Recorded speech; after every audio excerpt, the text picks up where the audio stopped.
Have you ever found yourself obsessing over every little thing an avoidant partner does? One moment they're warm and interested, showing up engaging, maybe even being affectionate. The next they go cold. They pull away. They get quiet, and you're left trying to figure out what just happened. If you're like a lot of people who get caught in these confusing relationship dynamics, you've probably asked yourself, do they even care? Will they ever open up? How will I know if they're really in love with me? I get it.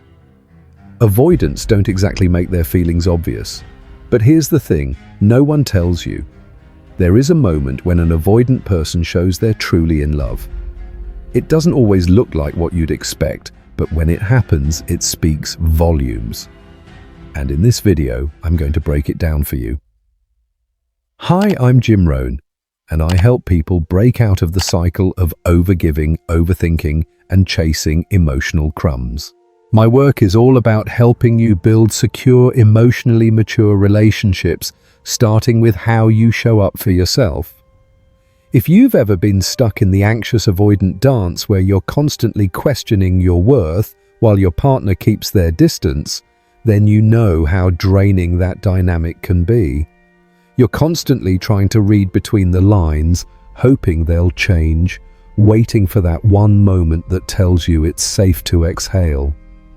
Today, I want to help you see that moment for what it really is and recognize it not with desperation, but with clarity and calm. You see, avoidants rarely say, "I love you" in the early stages. In fact, they might even resist it. But love has a way of revealing itself through behavior. There's a specific shift in how they relate to you, how they show up, and how they share themselves, even if they still carry fear. It's subtle, but meaningful. And when you can recognize that moment, you can stop chasing for verbal confirmation and start understanding what real emotional investment looks like from someone whose instinct is to pull away when things get real. In this video, I'll walk you through what that moment actually looks like, why it matters more than a dramatic declaration, and how you, as someone grounded in self-worth, can respond in a way that strengthens the connection without falling into old habits of self-abandonment. We'll talk about what to watch for, and just as importantly, how to stay true to yourself when it finally shows up. So stay with me through the end of this video, because what I'm going to share with you could completely shift the way you interpret avoidant behavior.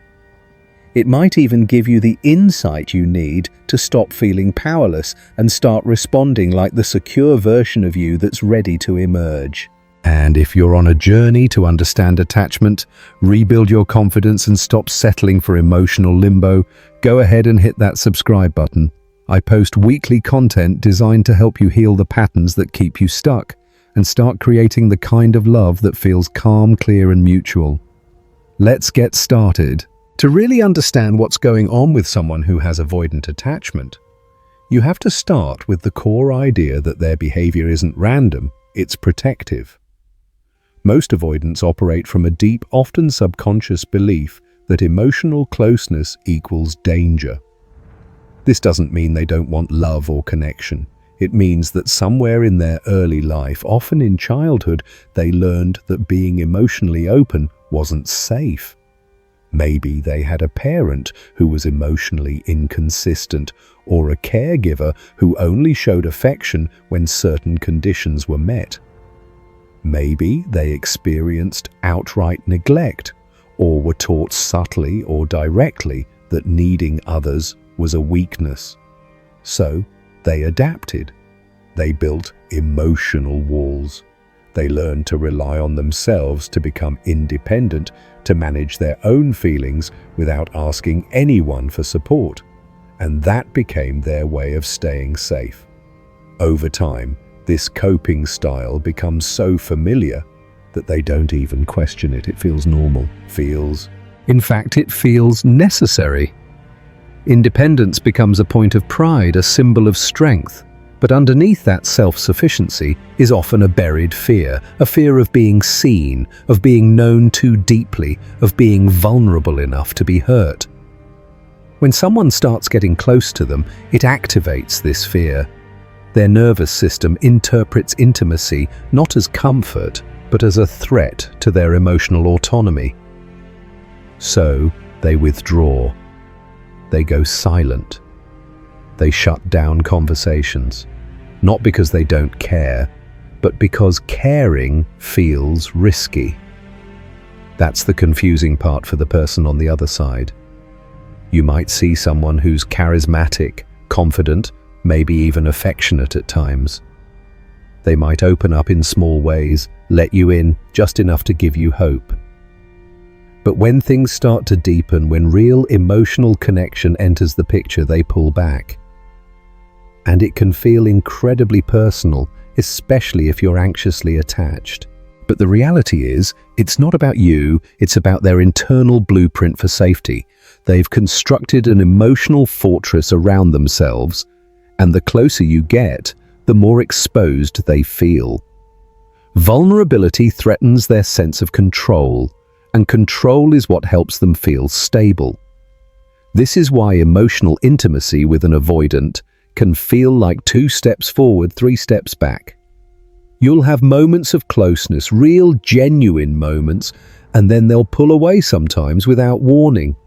And you're left wondering what you did wrong when in reality you just got close enough to trigger their defense system. Avoidants often don't even realize they're doing it. Their pullbacks are automatic, instinctive. They feel crowded, emotionally overwhelmed, and so they retreat into the one thing that feels safe: distance. Understanding this doesn't mean you should tolerate emotional unavailability or keep waiting for them to change. But it does help you stop taking their behavior as a reflection of your worth. It's not rejection, it's protection. And once you understand that, you can start responding with clarity instead of confusion, and begin deciding whether this is truly the kind of connection that meets your needs or simply repeats an old painful pattern. Now let's talk about something that's often misunderstood: what love actually looks like in someone with avoidant attachment. If you're used to emotional expressiveness or verbal affirmation, you might miss the signs altogether, because avoidants don't usually say "I love you" in traditional ways, especially not early on. They don't show love by overflowing with words or dramatic displays. Instead, their love shows up in small but deeply meaningful ways when they begin to choose vulnerability over control. And for someone who's wired to associate closeness with threat, that's no small thing. That's the first true sign of emotional investment. You'll know an avoidant is starting to fall in love when they share something personal, something emotionally charged from their past. Maybe it's a story from childhood, a moment when they felt hurt, scared, or lost. It won't be presented dramatically. In fact, they might downplay it like it's no big deal. But pay close attention, because this kind of sharing is rare. It's a quiet rebellion against their deepest instincts, which are usually telling them to stay protected, stay surface level, and stay in control. When they begin to open that door and let you peek inside, when they give you access to their private, emotionally guarded world, that's a clear sign of trust. And for avoidants, trust is the currency of love. Another big shift is when they begin to initiate contact on their own. Typically, avoidants retreat to regain their emotional footing. They need space to self-regulate and often wait for you to reach out first. But when they're falling in love, that pattern begins to break. You might start getting messages first. They might plan time with you, even if it's just something small. And most importantly, they do this not because they're trying to manipulate or hold power, but because they genuinely want to connect. That want outweighs the discomfort they normally feel around intimacy. It's a significant shift. When they take that step toward you on their own terms, it means something has changed inside them. Love starts to override fear. Now, one of the most telling signs of change is when they begin to engage with your emotions instead of deflecting or shutting down. Avoidants are typically very uncomfortable with emotional depth. They often respond to vulnerability with silence, logical detachment, or even subtle dismissiveness. But love shifts their behavior. When they care, they start leaning in. They might ask questions like, "What do you mean?" or "How did that make you feel?" Not because it's easy, but because they want to understand you. That's a big deal. It shows that they're willing to put your emotional experience ahead of their discomfort. They're moving from self-protection to connection. And even if they're clumsy with it, awkward, uncertain, or slow, it still counts. Because it's real effort. They're trying. Another subtle but powerful sign is that they begin to feel your absence and it actually bothers them. For someone who's built a life on self-sufficiency, missing you is foreign and uncomfortable. They've told themselves they don't need anyone, that space is their safety. But when love enters the equation, distance stops feeling like relief and starts feeling like loss. You might not hear them say, "I miss you," but their behavior will show it. They'll check in, they'll reappear, they'll initiate contact again, not because they're bored, but because the connection has become more valuable than the space they once craved. That's how you know your presence matters more than their independence, and that's a quiet but profound declaration of love.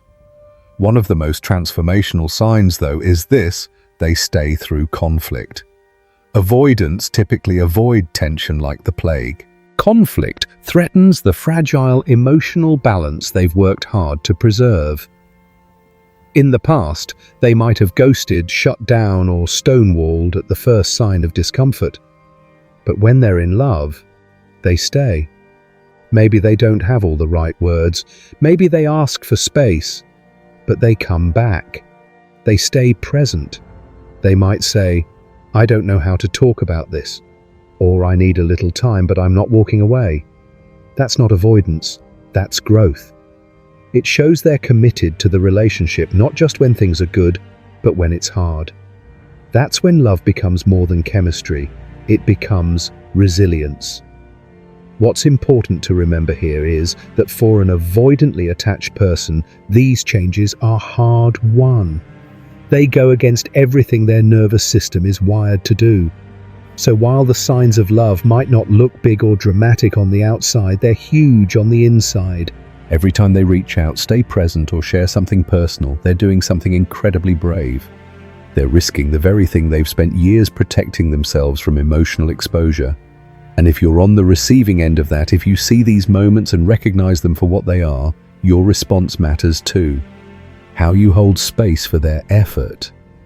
How you stay grounded in your own needs without demanding perfection can make all the difference. This doesn't mean tolerating inconsistency or abandoning your boundaries. It means learning to spot the difference between emotional unavailability and emotional growth. Love from an avoidant may not come in the form of grand declarations, but when it's real, it shows up through courage, effort, and a quiet willingness to try. What's fascinating and deeply important to understand is that when an avoidant starts showing these signs of love, we're not just witnessing behavior change. We're witnessing a psychological and neurological shift. You see, avoidants are often running a nervous system that's been conditioned to interpret closeness as a threat. Their body literally reacts to emotional intimacy the way it would to physical danger, with stress withdrawal and a need to re-establish distance. It's not always a conscious choice, it's survival. But when they begin to lean into vulnerability, when they stay in the conversation, when they express instead of avoid, they're expanding what psychologists call their window of tolerance. That's the range of emotional experiences they can handle without going into fight, flight, or shutdown. Love, when it's stable and respectful, has the power to retrain their nervous system. It teaches them that closeness doesn't have to mean losing themselves. It shows them that they can be seen without being smothered and heard without being judged. Over time, the internal narrative that's driven their avoidance intimacy equals danger or needing others is weakness begins to shift. With the right conditions, that narrative becomes connection is uncomfortable, but worth the risk. That's not just emotional maturity, it's actual neurological recalibration. And that shift is only possible when the relationship environment feels safe, not perfect, not pressure-free, but consistent, emotionally grounded and non-judgmental. If you're the partner of someone avoidant, that means your calm presence plays a role, not by fixing them, but by simply being steady, respectful, and emotionally honest. You create the safety they never had. And when they start responding to that safety with trust, presence, and connection, it's a signal that something deep is changing inside of them. And that's when real love starts to take root. Now, if you're in a relationship with someone who leans avoidant, your role in the dynamic matters a lot. That doesn't mean it's your job to fix them or to manage their emotions, but it does mean that how you respond to their moments of vulnerability can either reinforce their fear or help ease it. When an avoidant opens up even in small ways, it's often a big deal for them. Sharing a personal story, initiating contact, or staying emotionally present during a tough conversation might not seem like much on the surface, but to them, it's a risk. It's stepping outside their comfort zone. And what they need most in response is not pressure, not analysis, but presence. One of the most powerful things you can do is simply recognize these moments for what they are and honor them without rushing to make them mean something more than they do. You don't need to say, "So does this mean you love me now?" You don't need to dig or overanalyze. Instead, be there. Stay steady.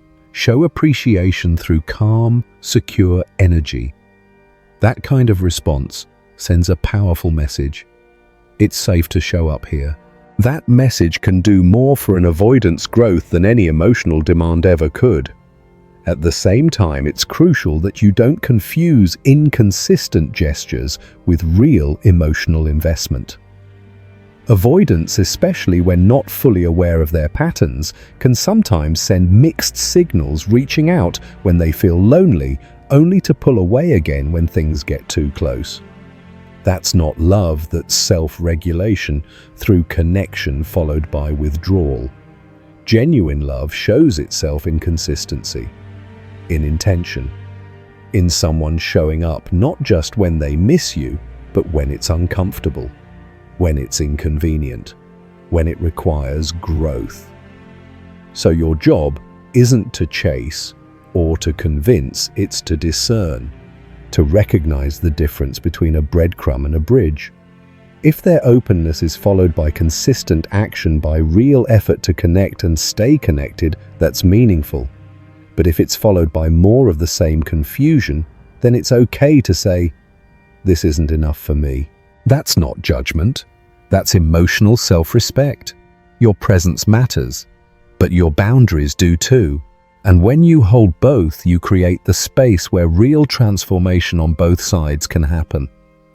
What we're really talking about here, when an avoidantly attached person begins to change, is not just behavioral adjustment. It's something deeper. It's a psychological and emotional revolution. When someone who's spent most of their life relying on distance, on independence, on emotional self-containment, suddenly chooses to stay, to share, or to remain present in the discomfort of vulnerability, that's not a small act. It's a rebellion against everything their nervous system has been trained to believe is safe. It's not just a gesture, it's a transformation of their internal world. And in many ways, it's a form of courage that often goes unseen. You have to understand, for the avoidant, love asks them to do the opposite of what they've been doing for years to survive emotionally. Their early experiences taught them that closeness is risky, that depending on others leads to pain or disappointment, that expressing emotions only opens the door to being hurt. So, over time, they constructed an identity that doesn't need closeness, an identity that appears strong, self-sufficient, even detached. But love challenges that entire system. Real love doesn't allow for permanent walls. It requires openness, and openness for an avoidant isn't casual, it's a form of surrender.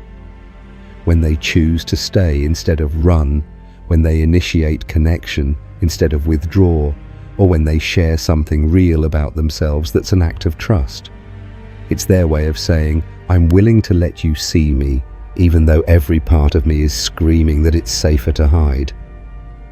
It's an internal shift from self-protection to connection, and that shift is one of the most meaningful transformations a person can go through.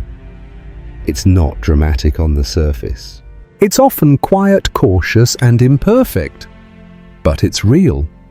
And that's what makes it powerful. For the avoidant, vulnerability is not something they stumble into. It's something they have to choose intentionally. And that choice, when it comes from a place of care and respect for the relationship, speaks volumes. It means they value the connection enough to risk being hurt. They value you enough to stretch past what's comfortable. And in that moment, their love becomes active, not just felt. It moves from an internal emotion to an external behavior, and that's when it matters most. So if you ever witness this kind of shift, if someone avoidant begins showing up in ways they never have before, don't overlook it. It doesn't mean the work is done or that everything will be smooth from here on out. But it does mean that something real is happening, something foundational. And in many ways, that's the deepest expression of love they're capable of offering. Because for them, this isn't just a relationship decision, it's an existential one. It's the decision to step out of the fortress and say, connection is worth the risk. And that in itself is a profound act of emotional evolution. Let's take a moment to step back and reflect on everything we've covered. Because if you've made it this far, you're doing something meaningful. You're not just trying to decode avoidant behavior, you're learning to understand it from the inside out. And that understanding, when paired with clear self-respect and emotional maturity, is what turns confusion into clarity and pain into purpose. What we've talked about today is simple on the surface, but incredibly deep in practice. Avoidants show love through action, not grand declarations. You won't always hear "I love you" first, but you will see it when they initiate connection, when they share pieces of their inner world, when they engage in emotional conversations they'd normally avoid, when they feel your absence more than they'd like to admit, and maybe most powerfully, when they stay through discomfort instead of running from it. These moments are not accidental. They're not manipulations or fleeting moods. They're evidence of an internal shift from fear-driven avoidance to love-driven presence. And that shift is not easy. It requires a rewiring of the nervous system, a rewriting of the internal story that says vulnerability is weakness, and a willingness to risk what they fear most: being seen, being affected, being changed by love. And as the partner in that dynamic, your role matters deeply. Patience, empathy, boundaries, presence. These aren't just words, they're the emotional conditions that help an avoidant feel safe enough to grow. When you respond to their effort without pressuring, analyzing, or demanding more than they can give in that moment, you create space for deeper intimacy. And when both people are committed to that kind of emotional growth, that's when real, secure love is possible. So thank you truly for taking the time to watch this video and invest in your emotional intelligence. Whether you're the one leaning, avoidant, anxious, or somewhere in between, what matters is that you're waking up to your patterns and choosing to do something different. That's brave. That's how healing begins. If this video helped bring clarity or gave you something to reflect on, I'd love for you to subscribe to the channel. I post weekly content on attachment, secure communication, and how to build emotionally mature relationships without self-abandoning in the process. And I want to hear from you. Drop a comment below. Tell me what resonated. What patterns are you seeing in your own life? What's shifting for you? Remember, real love doesn't confuse you, control you, or keep you chasing. Real love grows in safety, clarity, and mutual effort. And yes, even avoidance can get there with the right conditions, the right support, and the courage to try. Take care of yourself, and I'll see you in the next video.